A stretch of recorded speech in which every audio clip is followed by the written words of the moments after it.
কত বড় মুত্তাকি ছিলেন সাইয়েদনা ওমর ফারুক। মদিনার সমাজে কয়জন মুনাফিক ছিল বিশ্বনবী ছাড়া কেউ বলতে পারতেন না। বিশ্বনবী কোন সাহাবীকে মুনাফিকদের লিস্ট দিয়ে যান নাই, একজন সাহাবী ছাড়া। দেখি কেউ বলতে পারেন কিনা ওই সাহাবীর নাম কি নাম? হুযায়ফা ইবনুল ইয়ামান রাদিয়াল্লাহু তাআলা আনহু। ওনাকে বলা হতো সাহিবু সিররি রাসূলিল্লাহ, আল্লাহ রাসূল সাল্লাল্লাহু আলাইহি ওয়াসাল্লামের গোপন তথ্যের ধারক বাহক। সুবহানাল্লাহ পড়বেন না? বিশ্বনবী ইন্তেকালের আগে মদিনার সমাজে মোট কয়জন মুনাফিক আছে এই তথ্য আবু বকরকে বলেন নাই, ওমর রাদিয়াল্লাহু তাআলা আনহুকে বলেন নাই, উসমান রাদিয়াল্লাহু তাআলা আনহু, আলী রাদিয়াল্লাহু তাআলা আনহু, আশারাতুল মুবাশশিরিনা বিল জান্নাহ কোন সাহাবীকে বলেন নাই। শুধুমাত্র কেবলমাত্র একমাত্র হুযায়ফা ইবনুল ইয়ামান রাদিয়াল্লাহু তাআলা আনহুর কাছে মুনাফিকদের লিস্টে বিশ্বনবী দিয়ে গিয়েছেন। সুবহানাল্লাহ পড়েন। মদিনায় কারা কারা মুনাফিক কেউ জানতো না হুযায়ফা ছাড়া। কে ছাড়া? নামটা আজকে মুখস্থ করেন, যাতে অন্য কোনো ওয়াজে কেউ জিজ্ঞেস করলে বলতে পারেন। মুনাফিকদের লিস্ট যে সাহাবীর কাছে বিশ্বনবী দিয়ে গিয়েছিলেন, সাহাবীর নাম কি? নাম? নামটা কেমন লাগে? ভালো লাগে? অনেকে আমারে জিজ্ঞেস করে, হুজুর আমার ছেলে হবে আগামী মাসে, একটা নাম দেন। নাম দিয়ে দিলাম হুযায়ফা। যাদের হবে ছেলে, এলাকায় যাদের নেক্সট কয়েক মাসে ছেলে হবে, খালি হুযায়ফা চলবে। কি চলবে? ভাল লাগে? নামটা ভাল লাগে?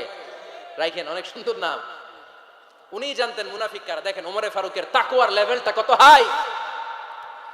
ওমরে ফারুক একদিন হুযায়ফা রাদিয়াল্লাহু তাআলা আনহুর কাছে গেলেন, যে বললেন, হুযায়ফা, বিশ্বনবী ইন্তেকালের আগে মুনাফিকদের নামের লিস্টটা কারো কাছে দেয় নাই, আমার জানা নাই, সাইয়েদনা আবু বকরের জানা নাই, কোন সাহাবীর জানা নাই, তুমি ছাড়া। আমি তোমার কাছে জানতে চাই, আমি ওমরের নামটা ওই মুনাফিকদের খাতায় আছে কিনা আমার একটু বলো। আমার ওমরের নামটা ওই মুনাফিকদের লিস্টিতে একটু আছে কিনা, নামটা একটু বলো।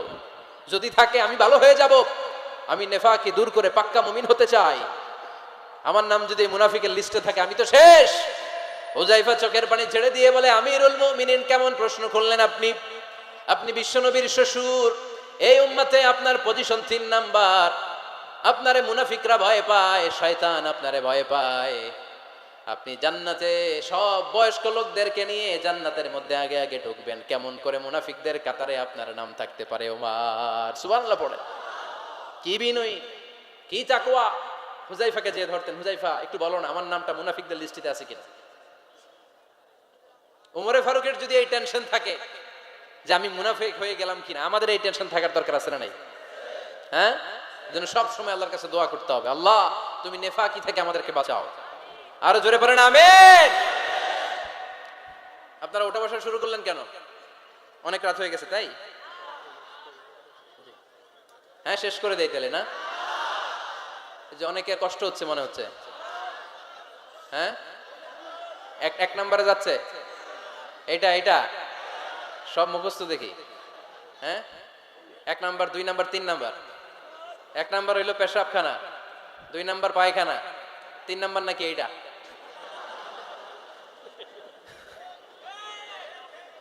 আছে না নাই?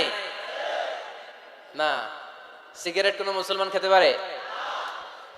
সিগারেট হয় টোবাকো প্ল্যান্টস থেকে, তামাক পাতা। ফরিদপুরে চাষ হয় নাকি? হয়। কোন থানায় হয় বেশি? হ্যাঁ, তামাক ক্ষেত যারা দেখছেন, কোনো বেড়া লাগানো লাগে?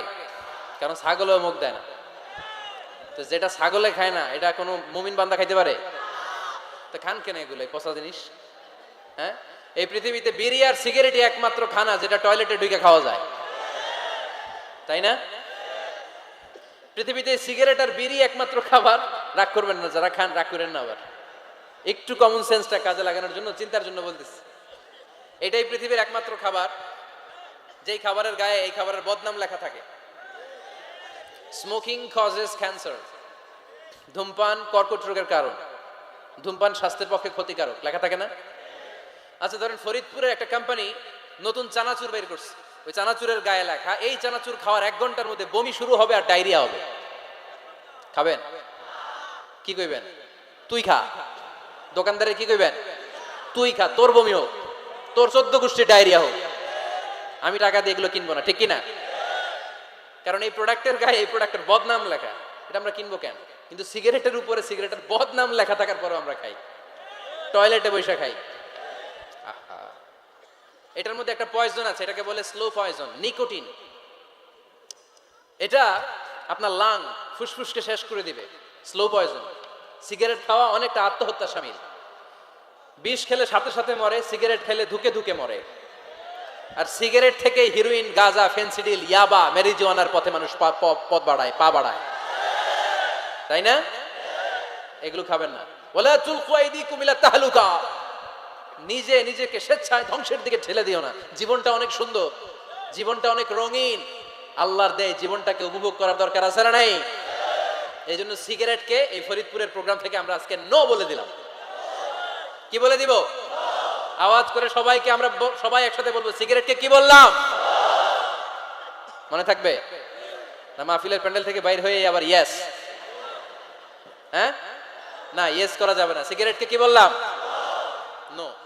ওমর ফারুক রাদিয়াল্লাহু তাআলা আনহু আমাদের সুপার হিরো, আমাদের সবাই বলেন আমাদের। উনি কত বড় সুপার হিরো শুনেন। উনি জুমার খুতবা দিচ্ছেন। কি দিচ্ছেন? মসজিদে নববীতে। খুতবার মাঝখানে হঠাৎ বললেন, ইয়া সারিয়াতাল জাবাল, ইয়া সারিয়াত ইবনে জানিমিল জাবাল। এই কথা বলেই আবার খুতবা দিতে শুরু করলেন। ওনার এই ইয়া সারিয়াত ইবনে জানিমিল জাবালের সাথে আগের কথারও কোনো মিল নাই, পরের কথারও কোনো মিল নাই। জুমার নামাজের পর মুসল্লি সাহাবারা ধরলেন, বললেন, ইয়া আমিরাল মুমিনিন। খুতবার মাঝখানে হঠাৎ করে ইয়া সারিয়াত ইবনে জালিমিল জাবাল বলে আপনি চিৎকার করলেন কেন? আপনার এই বাক্যের সাথে আপনার খুতবার আগের বাক্যের কোনো মিল নাই, আপনার খুতবার পরের বাক্যেরও কোনো মিল নাই। এই কথা আপনি কারে বললেন? কারে উদ্দেশ্য করে বললেন? এই কথার তাৎপর্য কি আমাদেরকে বুঝিয়ে বলেন। ওমরে ফারুক বললেন, আমি যখন খুতবা দিচ্ছি আমি দেখতে পেলাম ওই যে কয়েক মাস আগে আমি আমার মুসলিম সেনাবাহিনী পারস্যে আক্রমণের জন্য পাঠিয়েছি, বর্তমান ইরানের ওই বিশাল এলাকাতে পারস্যে আমি আমার ব্যাটালিয়ন পাঠিয়েছি। আমি হঠাৎ করে দেখতে পেলাম আমার মুসলিম বাহিনীর সেনাপতি যুদ্ধের এক পর্যায়ে তার ডানে আছে উপত্যকা, বায়ে আছে পাহাড়, সে পাহাড়ি রাস্তা ছেড়ে দিয়ে উপত্যকার দিকে যেতে শুরু করেছে। আমি দেখতে পেলাম আমার মুসলিম বাহিনী যদি উপত্যকার দিকে ছুটে বেড়ায়, কাফির মুশরিকরা আমার মুসলিম বাহিনীকে কচুকাটা করে ফেলবে। তাই আমি এখান থেকে তাদেরকে কমান্ড দিয়ে বলেছি, ইয়া সারিয়াতাল জাবাল, উপত্যকার দিকে নয় পাহাড়ের দিকে যাও, তাহলেই তোমাদের বিজয় নিশ্চিত হয়ে যাবে।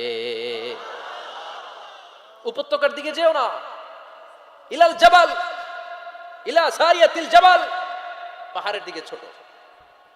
সাহাবারা অবাক, ঘটনা কি?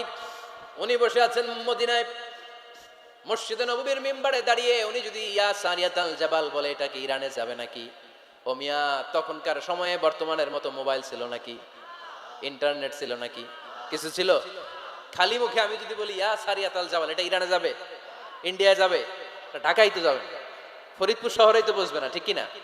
কিন্তু এটা আমিরুল মুমিনিন বিশ্বাসী সাহাবারা বিশ্বাস করে নিল। কিছু মুনাফিক ছিল, এরা কয় না জামেলাস, এটা তো সম্ভব না। এক কাজ করি, এই সেনাপতি যখন বিজয়ী বেশে মদিনায় ফিরে আসবে আর আমরা ধরবো। এরা দিন গুনতে লাগলো, এই সেনাপতি মুসলিম বাহিনী নিয়ে পারস্য জয় করে কবে ফিরে আসবে। এই মুনাফিকের দলগুলো কখনো সেনাবাহিনীকে অভ্যর্থনা জানাতে যেত না, কিন্তু এইবার সবার আগে মদিনার উপকণ্ঠে যে সেনাপতিদেরকে অভ্যর্থনা জানানোর জন্য ফুল নিয়ে রেডি। ফুল নিয়ে দাঁড়ায় সেনাপতি ঢুকার সাথে সাথে ধরছে, এই সেনাপতি কোত্থেকে আসছে? কয় পারস্য জয় করে আসছে।